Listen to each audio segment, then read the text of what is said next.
It's time for the Pi number 4.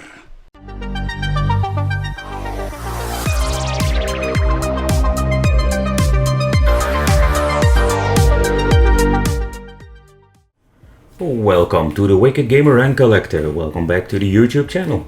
So in today's video it's more like a message from the future, because we are going to talk about this product in the future here on the channel, here on the Wicked Gamer and Collector. So alright, the Raspberry Pi number 4 is out now, or most of the models.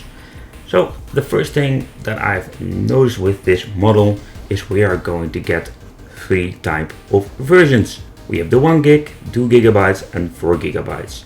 I think this is pretty damn unique, because in the past we had the 512 megabyte version like the Pi 3, and after some time we have in the Pi 3 1 gigabyte version. So now we have the choice which version we want to buy. So they fully redesigned the model, and that is something that I think a lot of the technical guys like us are very excited about. They added some new features that we're going to talk about it a little bit later in this video.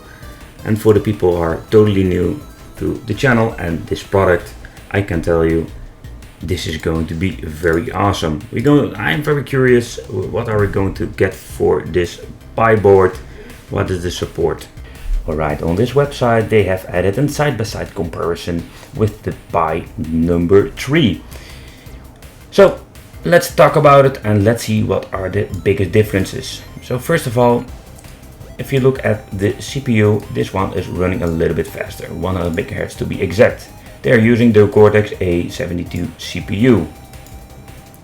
Of course, the memory, we already talked about it. We can choose which amount of memory you want. I think that is pretty neat. Alright, I think one of the most important thing is that we have a new Bluetooth version. We have now 2 ports, USB 3.0, and we having true gigabyte internet support. This time we're having even dual connections, HDMI, one of 4K support. So if you take a close look at the decoders, we have of course new decoders because we can render on 4K 60 frames. The OpenGL, they did change something here. We're having now 3.0 graphics. I'm seeing here that we're going to use a little bit heavier power supply. This time we're going to need 3 amps, or they recommend it. So yeah, let me know what you think of this. I really love to know. So as you can see, there are a lot of new things for the Pi 4, of course. We have this unique, and yeah, I think a case they are already using for a long time, but a unique case for the Pi 4. It even comes in transparent. I like this one, by the way. So in overall, I'm very curious, what are we going to get in the future? Because, for example, if you want to play retro games, you want to emulate, how is this going to support? And of course, very important, if you want to emulate games, can we have a support for PSP, Dreamcast? Because we have more power, more RAM. I'm very curious about it. Let me know what you think of this. I really love to know. I want to thank you for watching. I will get my hands on a Pi and mess around with it. I want to thank you for watching. See you next time. Don't forget to subscribe to the channel, hit the little bell. Ooh, before I forget, don't forget to get Wicked Gaming channel if you're into gaming.